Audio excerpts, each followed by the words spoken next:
السلام علیکم ورحمۃ اللہ وبرکاتہ۔ الحمد للہ الحمد للہ وکفى وسلام علی عباده الذین اصطفى، اما بعد فاعوذ باللہ من الشیطان الرجیم، بسم اللہ الرحمن الرحیم۔ للفقراء الذین احصروا فی سبیل اللہ لا یستطیعون ضربا فی الارض يحسبهم الجاهل أغنياء من التعفف تعرفهم بسيماهم لا يسألون الناس إلحافا وما تنفقوا من خير فإن الله به عليم الذين ينفقون أموالهم بالليل والنهار سرا وعلانية فلهم أجرهم عند ربهم ولا خوف عليهم ولا هم يحزنون صدق اللہ العظیم۔ میرے دینی بھائیوں، اللہ کے لاڈلے اور پیارے بندوں، بزرگوں اور دوستوں، گزشتہ دو رکوع جس میں اللہ پاک نے اللہ کے راستے میں اللہ کے دیے ہوئے مال کو خرچ کرنے کی ترغیب دی ہے، اس رکوع کی یہ جو آیت جو پہلے ہم نے پڑھی، اس میں اللہ پاک نے سب سے بہترین خرچ کرنے کی جگہ کا ذکر فرمایا۔ حالانکہ الگ الگ روایتوں میں مختلف جگہ بتائی جہاں انسان کو ترغیب دی گئی کہ فلاں جگہ پہ خرچ کرنا تمہارے لیے زیادہ نفع بخش ہے۔ ایک انسان اللہ کے لیے خرچ کر رہا ہے، جب وہ اپنے گھر والوں پر بھی خرچ کرے گا تب بھی اسے صدقے کا ثواب ملتا ہے۔ جب خرچ کرنے کا وقت آ رہا ہے، ایسی جگہ پہ ایسے لوگوں پہ خرچ کر رہا ہے جو ضرورت مند بھی ہیں اور رشتہ دار بھی ہیں، تو رسول اللہ نے فرمایا ان کو دگنا ثواب ملے گا، ایک اللہ کے راستے میں خرچ کرنے کا، دوسرا رشتہ داری نبھانے کا۔ ایسی جگہوں کا، مختلف جگہوں کا تذکرہ احادیث میں اور دیگر جگہوں کا تذکرہ ملتا ہے۔ یہاں اللہ پاک نے جب بہت ساری چیزیں خرچ کرنے کے سلسلے میں بتائی، وہاں یہ بتایا کہ سب سے بہترین جگہ صدقہ کرنے کے لیے کون سی ہے، تو اللہ کی آیت میں فرمایا للفقراء الذین احصروا، صدقے کے اصل جو حقدار ہیں وہ ضرورت مند ہیں جنہوں نے اپنے آپ کو اللہ کے راستے کے لیے مقید کر لیا، یعنی جو اللہ کے راستے کے لیے جنہوں نے اپنے آپ کو صرف کر دیا، وقف کر دیا کہ ہماری زندگی کا ہر لمحہ ہم اللہ کے لیے دے دیتے ہیں۔ لا يستطيعون ضربا في الارض، اللہ نے ان کی ایک صفت بھی بیان فرمائی کہ ایسے اللہ کے لیے، اللہ کے دین کے لیے، اللہ کے رسول کے علم کے لیے اپنے آپ کو انہوں نے ایسے لگا دیا کہ ان لوگوں کے پاس ادھر ادھر زمین میں چل پھرنے کا موقع بھی نہیں ہے۔ وہ اسی وجہ سے کہ وہ لوگ کہیں ملک میں چلنے پھرنے کا عادتاً مکان نہیں رکھتے، یعنی انہوں نے کمانا کھانا سب چھوڑ دیا ہے صرف اللہ کے لیے۔ اس آیت کے ذیل میں حضرت مفسرین نے یہاں اصحاب صفہ کا ذکر فرمایا کہ یہاں اللہ نے اس زمانے میں لوگوں کو ترغیب دی کہ تم ان پر خرچ کرو جو اصحاب صفہ ہیں۔ اور اصحاب صفہ کون ہیں؟ ایک خاص جماعت تھی جنہوں نے سب کچھ چھوڑ کے اللہ کے لیے آ کر رسول اللہ کے مہمان بن کر رہ گئے تھے۔ ان کا صرف کام دو ہی تھے، ایک علم کا حاصل کرنا اور ضرورت پڑی تو جہاد میں جانا، اللہ کے راستے میں قتل و قتال کے لیے نکلنا، بس اتنا ہی ان کا کام تھا۔ اس کے علاوہ کمانے کے لیے بازار میں نہیں جاتے تھے، مستقل کوئی آمدنی کا ذریعہ انہوں نے اختیار نہیں کیا ہوا تھا، ان کا کام ہی صرف اللہ اللہ کرنا تھا۔ ایسے بہت سارے صحابہ ملتے، حضرت ابو ہریرہ رضی اللہ تعالیٰ عنہ بھی انہی اصحاب صفہ میں سے ہیں۔ یہ رسول اللہ کے پاس ایسے رہے کہ ہر حدیث کو رسول اللہ کی یاد کرتے چلے، اسی لیے علماء نے لکھا ہے کہ صحابہ میں سب سے زیادہ روایتیں حضرت ابو ہریرہ رضی اللہ تعالیٰ عنہ سے ملتی ہیں، اور انہوں نے اصحاب صفہ میں رہ کے انہوں نے رسول اللہ سے وہ چیزیں سیکھی تھی۔ ایک صحابی وہ بھی ہیں جو گھر سے نکالے گئے، جب یہ مسلمان ہو گئے، ایک دوسرے علاقے کے رہنے والے تھے، تو ان کے علاقے میں جب بھی رسول اللہ کا تذکر آتا تو بڑے غور سے سنتے ہیں، بڑی توجہ سے سنتے ہیں۔ لوگوں نے محسوس کیا کہ جب بھی محمد کا نام آتا ہے بڑی محبت سے سنتا ہے، کچھ تو گڑبڑ ہے۔ چاچا نے بلایا، باپ نہیں تھے، بلا کے کہا کیا تو مسلمان ہو گیا ہے، کیا تو نے محمد کا کلمہ پڑھ لیا؟ انہوں نے کہا جب پتہ چل گیا ہے تو چھپانا کیوں؟ انہوں نے کہا ہاں میں نے پڑھا ہے، میں مسلمان۔ چاچا نے کہا تجھے پتہ ہے تیرا دیا ہوا سب کچھ میرا ہے، مجھے واپس کرنا پڑے گا۔ انہوں نے کہا سارا آپ کو واپس کرتا ہوں، مجھے نہیں چاہیے۔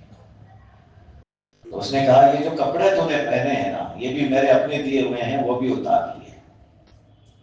ماں کے پاس آئے، کہا ماں جب پیدا ہوا تھا تب بھی ایسے ہی تھا، تو نے کپڑا دیا تھا، پہنایا تھا، آج بھی مجھے کپڑوں کی ضرورت ہے، تو کپڑا دے۔ ماں نے ایک چادر دی تو اس کے دو ٹکڑے کیے، ایک نیچے باندھا ایک اوپر اوڑھا، اور سیدھے مدینے میں آئے۔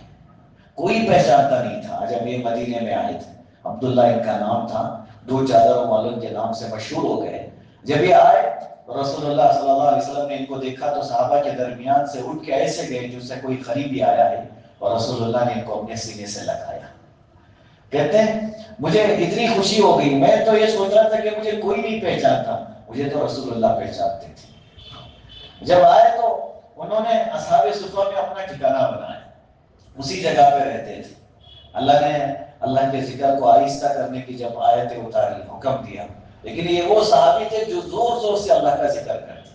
حضرت عمر رضی اللہ تعالیٰ نے ان کو ایک دن غصے سے کہا کہ تو اتنا زور سے کیوں کرتا ہے، آہستہ پڑھا کر، تو ڈر کے رونے لگے۔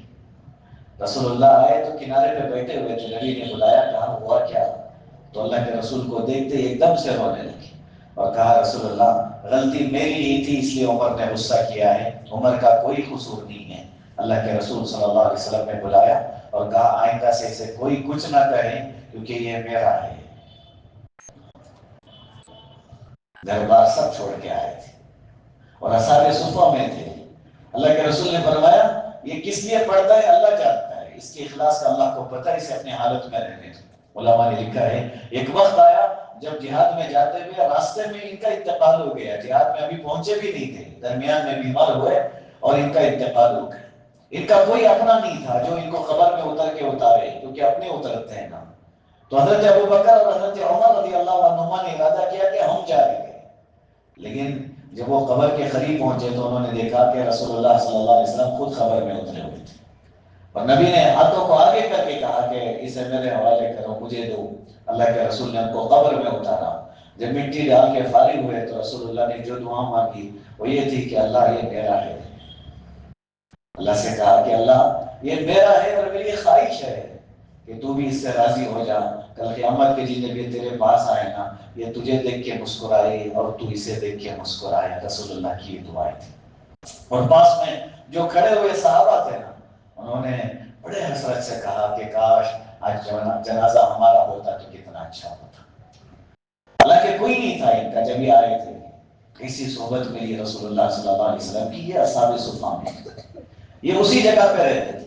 تعداد کم و بیش ہوتی تھی اصحاب صفہ کی، کبھی 60-70 سے، جیسے واقعہ مشہور ہے کہ حضرت ابو ہریرہ رضی اللہ تعالیٰ کہتے ہیں بھوک اتنی لگی تھی کہ میں زمین پہ گرا پڑا رہتا تھا، اور لوگ سمجھتے تھے کہ مجھے بیماری ہو گئی ہے تو مجھ پہ قدم رکھ کے جاتے تھے، لیکن وہ بھوک ہوتی تھی۔ ایک دن تو رسول اللہ صلی اللہ علیہ وسلم نے مجھے اپنے ساتھ لیا، جب رسول اللہ کے پاس ایک گلاس بھر کے دودھ آیا تھا، اللہ کے رسول مجھے ساتھ لے کے گئے، گھر میں پوچھا تو انہوں نے پیالہ پیش کیا تو مجھے خوشی ہو گئی۔ حضرت ابو ہریرہ کہتے ہیں کچھ تو جان آ جائے گی جب میں پی لوں گا، لیکن رسول اللہ نے فرمایا ابو ہریرہ جا اصحاب صفہ کو لے کے آ، اور میں گیا تو 70 سے زیادہ ساتھی تھے۔ میں نے کہا کہ ایک پیالہ گلاس، ایک دودھ کا پیالہ ہے اور اتنے سارے ہیں، لے کے آیا، سب کو رسول اللہ کا حکم تھا، اور دل میں خیال بھی آ رہا تھا کہ مجھے ہی کہیں گے پلانے کے لیے تو میری باری نہیں آئے گی، لیکن رسول اللہ کا حکم تھا۔ اللہ کے رسول نے فرمایا ابو ہریرہ پلانا شروع کر۔ میں پلاتا گیا، 70 صحابہ سارے اصحاب صفہ کے سب فارغ ہو گئے، سب نے خوب پیٹ بھر کے پیا۔ حضرت ابو ہریرہ کہتے ہیں میں دودھ دیکھا تو ویسے کے ویسا ہے۔ اللہ کے رسول نے مجھ سے پوچھا ابو ہریرہ آپ کون ہیں؟ کہا رسول اللہ اب آپ ہیں اور میں ہوں۔ اللہ کے رسول نے فرمایا چل پینا شروع کر۔ میں نے پیا اور سیر ہو کے پیا۔ کہا رسول اللہ بس ہو گیا۔ اللہ کے رسول نے فرمایا پھر بھی، میں پیا، پھر بھی میں نے پیا۔ اللہ کے رسول نے جب پھر کہا نا، میں نے کہا رسول اللہ اب طاقت نہیں ہے، اللہ کے رسول نے وہ میرا لے کے آپ نے خود استعمال کی۔ یہ اصحاب صفا کی مختصر سی تاریخ جو میں نے آپ کے سامنے رکھا۔ یہاں حضرت مفسرین نے کہا کہ یہ آیت انہی کے لیے تھی، اللہ نے صحابہ کو ترغیب دی کہ تمہیں اصحاب صفا پہ خرچ کرنا چاہیے۔ یہ وہ لوگ ہیں جنہوں نے کمانا سب کچھ چھوڑ دیا ہے، کھانا ملا تو کھاتے ورنہ بھوکے رہ جاتے، مستقل کھانے کے لیے اللہ کے دین کو چھوڑ کر باہر نہیں نکلتے ہیں۔ یہ ان کا مشغلہ ہی نہیں ہے بازار میں جا کے کمانا، ان کی عادت بھی نہیں ہے، کیونکہ انہوں نے مکمل طور پہ اپنے آپ کو اللہ کے لیے لگا دیا ہے۔ اور حضرات مفسرین نے اس کے ذیل میں اب کے زمانے کے لیے جو بات لکھی ہے وہ یہ ہے کہ اس وقت میں اس آیت کے ذیل میں جہاں خرچ کرنا بہترین جگہ ہے وہ مدرسے ہیں، کیونکہ وہاں بھی وہ لوگ ہیں، وہ طلبہ رہتے ہیں جنہوں نے اپنی زندگی کا سب کچھ چھوڑ کے اللہ کے لیے دین کا علم حاصل کرنے کے لیے نکل آتے ہیں، ماں باپ کو چھوڑ آتے ہیں۔ چھوٹے چھوٹے بچے کبھی مدرسے میں جا کے بیٹھ جایا کرے اور دیکھے شفقت بھری نظروں سے کہ معصوم چہرے، بالکل چھوٹے سے بچے جن کو صحیح سے نہانے دھونے تک نہیں آتا، پہننا اوڑھنا بھی صحیح سے نہیں آتا، جن کو بستر صحیح سے لپیٹنا نہیں آتا، کھانا بیٹھنے کا صحیح سلیقہ نہیں آتا، لیکن اس زمانے میں صرف اللہ کے دین کے لیے، رسول اللہ کے علم کو اور میراث کو حاصل کرنے کے لیے اپنے ماں باپ کو چھوڑ کے چلے آتے ہیں۔ اس کا اندازہ تو انہی کو ہوگا جنہوں نے یہ دور پار کیا ہے۔ ٹھنڈی میں جب صبح میں اٹھنے کا موقع ہوتا ہے امی کی یاد آ جاتی ہے، دسترخوان پہ بیٹھ کے کھانے کو دل نہیں کر رہا ہوتا ہے، امی کی یاد آ جاتی ہے، کوئی غصہ کر لینا تو فوراً ابو کی یاد آ جاتی ہے۔ محلے میں لڑتے ہوئے بچے کیا کہتے ہیں، کوئی لڑ گیا تو کہتے ہیں ابا کو بلا کے لاؤں گا، لیکن مدرسے میں ساری بڑی قربانیاں ہوتی ہیں جب ایسے بچے ہوتے ہیں۔ اس لیے میں ہمیشہ ایک واقعہ کہا کرتا ہوں کہ ایک صاحب جمعہ کی نماز کے لیے ایسی مسجد میں گئے جہاں مدرسہ تھا، نیچے ساری مسجد بھر گئی تھی تو اوپر کے حصے میں گئے جہاں مدرسے کے طلبہ رہتے ہیں، وہاں جا کے نماز کے لیے جب بیٹھے تو پاس میں رکھا ہوا ایک پرانا سا خط رکھا ہوا تھا اور اس کے اوپر ایک جملہ لکھا تھا کہ یہ وقت بھی گزر جائے گا، یہ جملہ تھا۔ تو حیرانی ہوئی کہ یہ جملہ اس پہ کیوں لکھا ہوا ہے، اس ٹرنک پہ کیوں لکھا ہوا ہے۔ تو پھر میں نے بچوں سے پوچھا کہ کون ہے وہ بچہ جس کا یہ ٹرنک ہے، تو بچوں نے بلایا تو ایک معصوم سا بچہ ہے جس کے کپڑوں میں چڑیاں پڑی ہوئی ہیں، وہ دوڑتا ہوا آیا، اس کے چہرے پہ معصومیت چھلک رہی تھی۔ میں نے اس سے خیر خیریت پوچھی اور میں نے کہا بیٹا یہ جملہ کیوں لکھا ہوا ہے کہ یہ وقت بھی گزر جائے گا۔ پھر اس بچے نے اپنی داستان سنائی کہ میں یتیم ہوں، ہمارے ابو نہیں ہیں، اور مجھے ہمارے ابو کی خواہش بھی تھی کہ میں بڑا عالم بنوں، مجھے لا کے یہاں چھوڑا، مجھے یہاں چھوڑ کے گئے، میں یہاں اپنی زندگی کاٹ رہا ہوں، میں یہاں اپنی زندگی گزار رہا ہوں اور علم حاصل کر رہا ہوں، اور مجھے مہینے میں ایک مرتبہ جب چھٹی ملتی ہے تو میں واپس جب گھر میں جاتا ہوں تو امی مجھے لے جاتی ہیں قبرستان میں، امی دور کھڑی ہو جاتی ہیں اور مجھے اندر بھیجتی ہیں کہ جاؤ ابو سے بات کر کے آؤ۔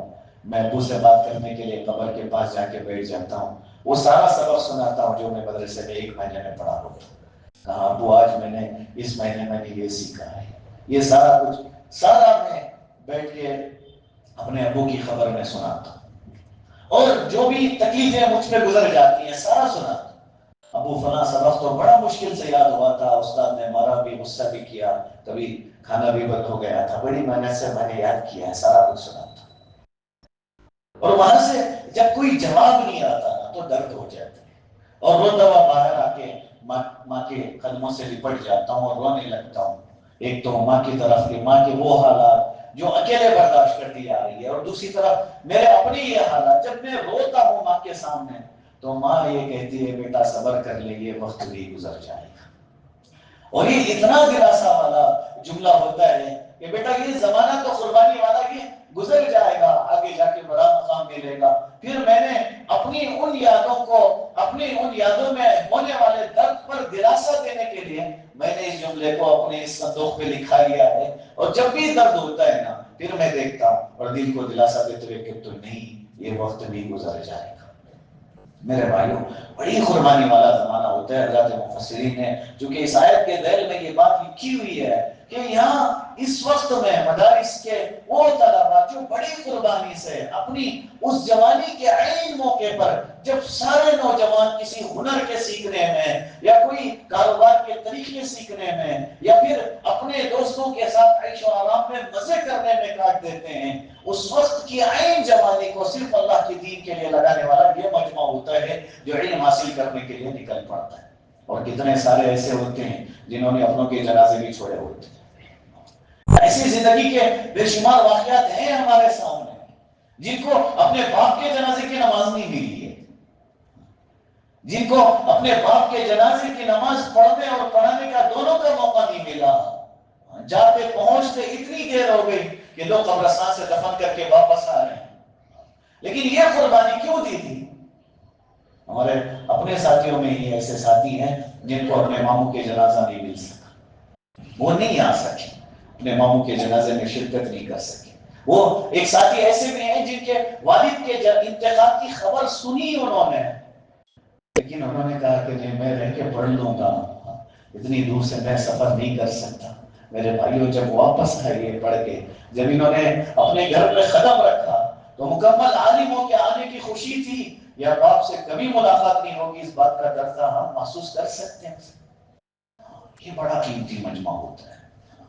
اس لیے اس آیت کے ذیل میں حضرات مفسرین نے لکھا کہ ہاں مدارس، اور ضائع نہیں ہوگا ہمارا جو یہ جو لگانا ہے نا، یہ ایسے مجمع پر ہے جو اللہ کو بڑا پسند ہے۔ اس لیے علماء نے لکھا کہ دنیا میں جب اللہ عذاب دینے کا ارادہ بھی کر لیں گے کہ اب عذاب یہاں بھیج دے رہا ہے، تو ایک طالب علم جو ہے کہ اللہ اللہ کر رہا ہوتا ہے، اللہ اس کی وجہ سے عذاب کو ٹال دیتے، کہا نہیں، ایک معصوم ہے جو سب کو چھوڑ کے آگے اللہ اللہ کر رہا ہے، جو سردی گرمی ساری قربانیوں کو برداشت کیے جا رہا ہے، ہر طرح کے جذبات کو مار کے جو دین حاصل کرنے پہ لگا ہوا ہے، اس ایک کے لیے میں سب سے عذاب کو ٹال دیتا ہوں، اللہ عذاب کو ٹال دیتا ہے۔ ایک واقعہ کتابوں میں لکھا ہوا ہے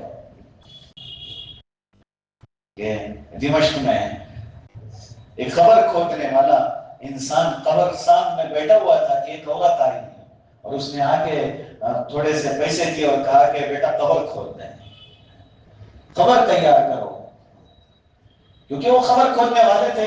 انہوں نے قبر کھودی، تھوڑی دیر کے بعد ایک بچے کی لاش آئی، زیادہ لوگ نہیں تھے، قبر کھود دی گئی۔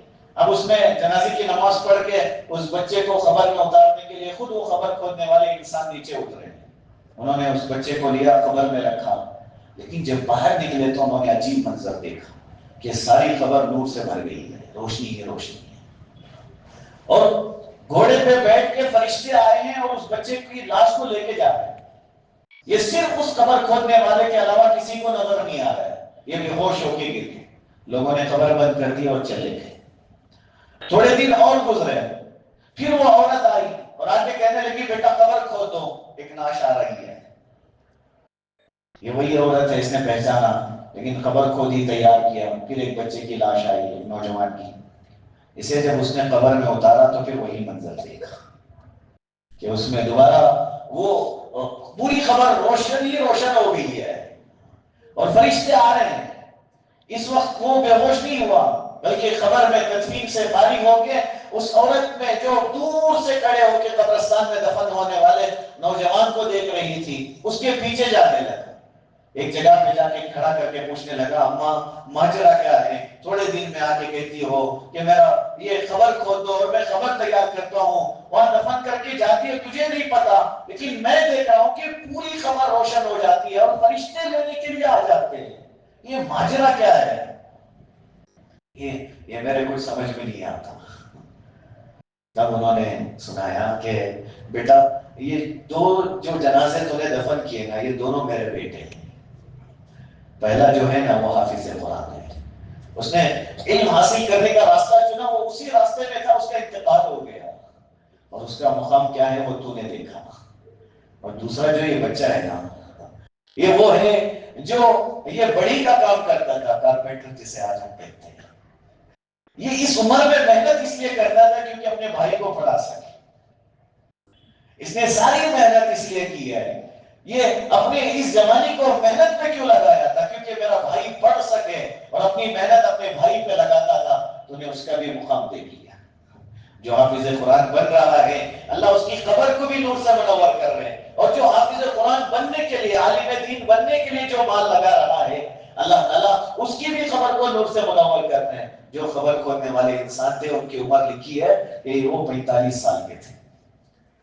وہ وہاں سے سیدھے نکل کے دمشق کے سب سے بڑے جامعہ میں گئے، مدرسے میں گئے، اور انہوں نے جا کے داخلے کی درخواست کی۔ اساتذہ نے کہا اس عمر میں، کہا ماجرا ہی کچھ ایسا ہے۔ میرے بھائیوں ہمیں شرم آ جاتی ہے، ہم بڑے ہیں ہم کیسے پڑھ سکتے ہیں، یہ ہم سوچ رہے ہیں۔ اس عمر میں جب جوان پڑھ رہے ہو، ہم ان کے درمیان میں بیٹھ کے پڑھیں گے، ہم شرم محسوس کر رہے ہیں۔ قسم خدا کی اس علم کا کوئی زمانہ نہیں ہوتا۔ اور افسوس کب ہوگا؟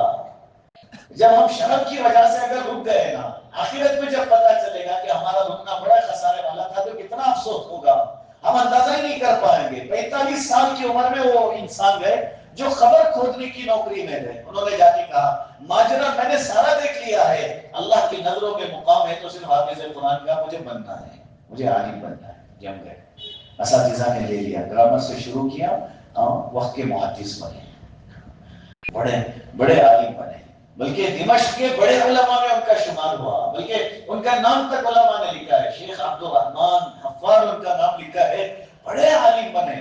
اس عمر میں جا کے علم حاصل کیا، لیکن ذریعہ قبر بنی تھی جس میں حافظ قرآن دفن ہو رہا تھا، اور وہ دفن ہو رہا تھا جو ایک حافظ قرآن کے لیے خرچ کر رہا تھا۔ ضائع نہیں ہوگا جب ہم لگائیں گے، جب ہم خرچ کریں گے نا اس راستے میں۔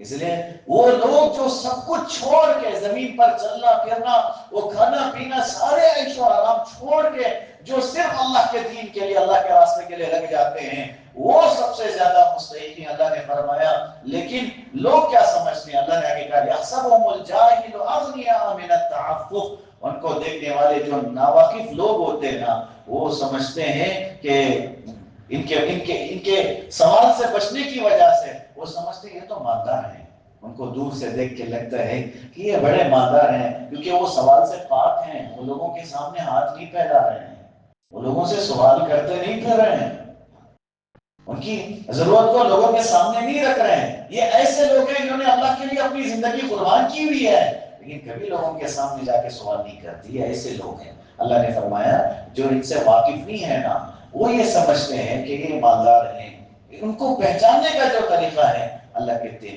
تعریفہم بسیماہم، ان کو ان کے طرز سے پہچان سکتے ہو، ان کے چہرے میں جو زردی پڑی ہوتی ہے، جو ان کو ان کے اندر جو کمزوری پیدا ہو چکی ہوتی ہے، اصحاب صفہ میں یہ نظر آتا ہے۔ اس لیے حضرات مفسرین نے یہاں لکھا کہ اصحاب صفہ کئی دن کے فاقے کے بعد بھی نہیں پوچھتے تھے کہ ہمیں کھانا دے دو، کئی دن حالات کے باوجود بھی نہیں پوچھتے تھے کہ ہمیں کھانے کی ضرورت ہے، بلکہ بعض اصحاب صفہ، خود حضرت ابو ہریرہ رضی اللہ تعالیٰ، بھوک نے اتنا ستایا ہوا تھا کہ لوگوں سے مسئلہ پوچھنے لگے، اور ارادہ یہ تھا کہ مسئلہ پوچھتے پوچھتے ان کو خیال آ جائے کہ اس کو کھانا کھلا دیتے اور اپنے ساتھ لے کے چل جائے، لیکن تب بھی انہوں نے نہیں کہا کہ مجھے کھانے کی ضرورت ہے۔ یہ سوال سے پاک ہیں، اللہ کو پسند نہیں ہے سوال کرنا، لوگوں نے اسے پیشہ بنا دیا ہے۔ ہم انہی کو مسکین سمجھتے ہیں جو سوال کرنے کے لیے نکل پڑتے ہیں، جو ہاتھ پھیلاتے ہیں، گھگا رہے ہوتے ہیں۔ اللہ نے آگے بھی فرمایا لا يسألون الناس الحافا، وہ لوگوں سے لپٹ کے نہیں مانگتے، ان کے پیچھے نہیں پڑ جاتے کہ دے دو، یہ ہے وہ ہے، ساری ضرورتیں اٹھا کے نہیں رکھتے ہیں، ان کو تمہیں خود پہچاننا ہوگا۔ تعریفہم بسیماہم، ان کے چہرے دیکھو تمہیں پتہ چل جائے گا یہ ضرورت مند ہیں، ان کے جسم میں پیدا ہونے والی وہ کمزوری کو دیکھ لو تمہیں معلوم ہو جائے گا کہ یہ ضرورت مند ہیں، وہ نہیں بتائیں گے۔ حضرت ابو ہریرہ باہر بیٹھ کے حضرت ابوبکر سے مسئلہ پوچھ رہے ہیں، اور حضرت ابوبکر مسئلہ بتا کے چپ جانے لگے کیونکہ وہ بھی بھوکے تھے۔ حضرت عمر سے پوچھ رہے ہیں، وہ بھی جانے لگے۔ تو اللہ کے رسول صلی اللہ علیہ وسلم نے دیکھ کے مسکرا کے کہا تھا ابو ہریرہ بھوک لگی ہے نا؟ کہا ہاں رسول اللہ، چلا جا میرے ساتھ۔ میرے بھائیوں تب بھی انہوں نے حضرت ابوبکر سے نہیں کہا تھا کہ ابوبکر بڑا بھوکا، کئی دن سے کھایا ہوا نہیں ہے۔ ہم مدارس کو بڑے دور سے دیکھ رہے ہیں، اندر جا کے دیکھنے کی ضرورت ہے۔ ہم نے پہچانا ہی نہیں کہ وہاں کون سا مجمع تیار ہو رہا ہے، اور بے غرض ہو کے ساری قربانیاں کیوں دے رہے ہیں؟ آگے آ کے امت کو سنبھالنے کے لیے۔ جب یہ آ کے امت کو سنبھالتے ہیں نا تب بھی لوگ ان کی ضرورت کو محسوس نہیں کرتے. برا لگے اللہ کو اللہ کے لیے معاف کرنا. ایسے حالات دیکھنے کو ملے لاک ڈاؤن کے زمانے میں لوگوں نے کافروں اور بے ایمانوں کی تک مدد کر دی لیکن اپنے امام کی خیریت تک نہیں پوچھی. کافر کو دینے میں ثواب تو بہت تھا لیکن یہ کہاں لکھا ہوا ہے کہ اپنے ارد گرد جو مجمع ہے جنہوں نے سب کچھ اللہ کے دین کے لیے اور اللہ کے گھر کے لیے قربان کر دیا تھا. دیکھو ایسے بہت ساری جگہ ہیں جنہوں نے بڑا خیال کیا اس زمانے میں اماموں کا مؤذنین کا بڑا خیال کیا. لیکن درد کے ساتھ میں کہہ رہا ہوں کیونکہ ہمارے ملک میں ایک وہ حافظ قرآن بھی ہیں جن کو لوگوں نے ایسے چھوڑا مجبور ہو کر ان کو پھانسی لگانی پڑی. بچوں کی بھوک دیکھی نہیں گئی, لوگوں نے رشتہ داروں نے تعلق توڑ لیے, کوئی مدد کرنے کو تیار نہیں تھا. اور یہ ہے اہل علم نہ ہاتھ کیسے پھیلا سکتے تھے. انہوں نے کیا کہا ہوگا اللہ سے کہ اللہ خودکشی کرنا حرام ہے لیکن بھوکا اس طرح مرنا بھی تو بڑا مشکل ہوتا ہے. مشکل ہے. میں جتنا میں برداشت کر رہا ہوں میرے بچے نہیں برداشت کر پائیں گے اور جو میرے سہارے اپنے گھر کو چھوڑ کر آئی ہے میری بیوی نہیں برداشت کر پائے گی. اور اس طرح ذلت والی زندگی مجھے نہیں چاہیے. اور اگر انہوں نے شکایت کی ہوگی کہ اللہ جس قوم کو سنبھالنے کے لیے میں نے ساری چیزیں لگا دی آج اس قوم کو خیریت پوچھنے کی فرصت نہیں ہے. انہوں نے کبھی پوچھا ہی نہیں بلکہ پیچھے پڑ جاتے لوگ. ان کی زندگی تو بڑی عیش و آرام کی. دیکھو گاڑی ہے, موبائل دیکھو ان کا کیسا ہے, ان کے کپڑے دیکھو, لعنت ہے ایسی قوم میں. تو کچھ کرتے نہیں ہیں لیکن ان کے پیچھے پڑ جاتے ہیں. میں درد سے کہہ رہا ہوں برا لگے اللہ کے لیے معاف کرنا. یہ آج بھی احساس کم طریقے میں اس عنوان پہ آ کے تھوڑا جذباتی بھی ہو کے بولتا ہوں کیونکہ غیروں میں جتنا اپنے مندر کے ان کے پجاریوں کی عزت وہ کر ڈالتے ہیں, عیسائیوں میں جو اپنے فادروں کی عزت وہ کر ڈالتے ہیں اتنی عزت آج مسلمان نہیں کر پاتے. آپ کو بہت غصہ آ رہا ہوگا, آپ اپنی جگہ پہ شاید صحیح ہو لیکن میں اپنی جگہ پہ صحیح. کیسے کیسے حالات دیکھنے کو ملتے ہیں. امام انتظار کرنا پڑے گا. ایک نکاح پڑھانے کے لیے امام کو ہاتھ میں دفتر لے کے لوگوں کا انتظار کرنا پڑے گا. اور وہاں دیکھو اس نے طے کر لیا فلاں وقت میں ہی تمہیں کرنا ہے, لوگ اس کا انتظار کر رہے ہوتے. یہ سب کچھ نہیں ہو رہا ہے کیونکہ ہم قدر نہیں سمجھتے. ہمیں نہیں پتا یہ کون سا مجموعہ ہے. اللہ کہتے لا یسألون الناس الہافا, وہ لپٹ کے سوال نہیں کرتے, وہ اپنی ضرورت لا کے تمہارے سامنے نہیں رکھتے, وہ اپنی ضرورت کا وہ تمہارے سامنے اظہار نہیں کرتے. یہ وہ مجمع ہے. وما تنفقوا من خیر فإن اللہ به علیم. اللہ کہتے ہیں جو بھی تم مال خرچ کرو گے نا اللہ تعالیٰ خوب جانتے ہیں. تم کہاں لگا رہے ہو, کس ارادے سے لگا رہے ہو, سب کچھ اللہ کو پتا ہے, سب کچھ اللہ جانتے ہیں. اور میرے بھائیوں یہ جو مجمع جس کے بارے میں آج ہم نے اس آیت کے تحت میں جو حضرات مفسرین نے لکھا اس کے ذیل میں جو ہم نے لیا ہے یہ اللہ اور اس کے رسول کے مہمان ہوتے ہیں. علماء نے واقعہ لکھا ہے کہ ملتان کے ایک صاحب دوست محمد قریشی کا نام لکھا ہے, علم حاصل کرنے کے لیے ہندوستان میں آئے اور مدارس میں طلبہ کی تعداد کم لی جاتی تھی کیونکہ کھانے کا اتنا انتظام نہیں کر پاتے تھے. تب جا کے انہوں نے آگے جب داخلہ لیا تو مدرسے والوں نے کہا کہ دیکھو پڑھائی کے لیے تمہیں جگہ تو مل جائے گی لیکن سونے اور کھانے کے لیے تمہیں جگہ نہیں ملے گی. یہاں آرام نہیں کر سکتے, کھا نہیں سکتے کیونکہ جو انتظام ہم نے کیا ہے وہ ان بچوں کے لیے کافی ہے, مزید ہم نہیں لے سکتے. انہوں نے کہا چلو پڑھائی تو کر لیں گے. مسجد میں گئے, ایک مسجد میں جا کے مؤذن صاحب سے کہا کہ باقی وقت میں تھوڑی سی مسجد سب کی صفائی کر لوں گا, آپ مجھے تھوڑی سی جگہ دے دیں. انہوں نے کہا چلو ٹھیک ہے. قیام کا انتظام بھی ہو گیا لیکن بھوک بڑی سخت تھی, کھانے کا موقع نہیں ملتا تھا. تو ارادہ کیا کہ واپس اپنے ملک میں چلے جاتے ہیں, مشکل ہے. عصر کے بعد مسجد کے باہر کھڑے تو جاتے ہوئے ایک بوڑھی کی نظر پڑی. انہوں نے آ کے کہا بیٹا بڑے شریف معلوم ہوتے ہو اور پریشان بھی ہو, کیا بات ہے, پریشانی کیا ہے؟ انہوں نے کہا اماں اپنا راستہ دیکھو, میں پریشان ہوں, میری پریشانی تمہاری اپنی پریشانی تم دیکھو, مجھے چھوڑ دو. انہوں نے کہا نہیں بیٹا میں تمہارے کام آ جاؤں گی, تم بتاؤ تو صحیح. کہا اماں علم حاصل کرنے کے لیے آیا تھا, علم تو مل رہا ہے لیکن کھانے کو کھانا نہیں ہے, واپس جانا پڑ رہا ہے. درد اس بات کا ہے کہ واپس جا رہا ہوں اس لیے کیونکہ کھانا میسر نہیں ہے, کھانا نہیں مل پا رہا, بھوکا نہیں رہ سکتا, جانا پڑ رہا ہے. ماں نے کہا کہ بیٹا تو پریشان نہ ہو, میں تیرے کھانے کا نظام بنا دوں گی. کہا اماں آپ کیسا کرو گے؟ کہا دیکھ میں بیوہ ہوں, میرے بچے بھی نہیں ہیں, میں خود اپنی زندگی ایسے کاٹ رہی ہوں کہ میں لوگوں کے گھروں میں فلاں فلاں مالداروں کے گھروں میں برتن صاف کرنے کے لیے جاتی ہوں، اس کا بدلہ مجھے صبح میں 2 روٹی مل جاتی ہے، شام میں 2 روٹی مل جاتی ہے۔ تو پریشان نہ ہو، 1 روٹی صبح میں کھا لوں گی، 1 تو کھا لینا، 1 روٹی شام میں کھا لوں گی، 1 تو کھا لینا، تیرا بھی گزارا ہو جائے گا، میرا بھی گزارا ہو جائے گا۔ کہتے کھانے کا نظام ہوا تو میں پڑھنے میں لگ گیا، اور پوری جو پڑھائی کا زمانہ ہے پورا اس سال میرا ایسا گزرا، جب بھی کھانے کی چھٹی ہوتی وہ کہتے میں گیٹ پر آتا تو وہ اماں اپنے کپڑوں کے دامن میں 1 روٹی لا کے میرے حوالے کرتی، میں کھا کے پانی پی لیتا۔ 1 سال تو میرا گزارا ہو گیا، اگلا سال میرا داخلہ ہو گیا، الحمدللہ میں نے تعلیم مکمل کر لی، مکمل عالمیت سے فارغ ہو کے اپنے علاقے میں جا کے میں نے دین کی خدمت بھی کی۔ پھر اللہ نے مجھے حج کی توفیق دی، میں حج پہ گیا، اور وہاں جا کے حج کے ایام میں جب میں سویا تو مجھے خواب دکھایا گیا جس میں بہترین خادم ہے اور بڑی زبردست کرسی سجائی گئی ہے۔ جب میں قریب جا کے دیکھا تو اس کرسی پہ وہ اماں بیٹھی ہوئی ہے۔ میں نے کہا اماں آپ یہاں کیسے؟ کہا بیٹا وہ روٹی نے مجھے یہاں پہنچا دی، جو روٹی میں نے تجھ پہ لگایا نا اس روٹی نے مجھے یہاں پہنچا دیا۔ اماں ہوا کیا تھا؟ کہا فرشتوں نے اللہ سے پوچھا اللہ یہ بڑی آئی ہے کیا اس کا حساب لے لے؟ اللہ نے کہا نہیں، اس نے میرے اور میرے رسول کے مہمان کا اکرام کیا، روٹی کھلایا ہے، آج اس کا حساب مت لینا، بس اس روٹی کی برکت میں اسے سارے مقام دے دینا۔ کوئی اللہ نے فرمایا کوئی میرے رسول کا مہمان کا اکرام کرے اس کا حساب لیتے ہوئے مجھے شرم آتی ہے۔ میرے بھائیوں ہم دور سے دیکھ رہے ہیں مدارس کو، لاک ڈاؤن کے بعد بہت سارے مدارس حالات میں آ گئے، بعض مدارس تو بند ہو گئے، طلبا آنے کو تیار تھے لیکن چلانے کی اس وقت میں لوگوں نے توجہ نہیں کی، بند ہو گئے۔ اللہ کہتے ہیں خرچ کرو، وما تنفقوا من خیر فإن اللہ به علیم، جو کچھ تم خرچ کرتے ہو اللہ تعالیٰ بہتر جانتا ہے۔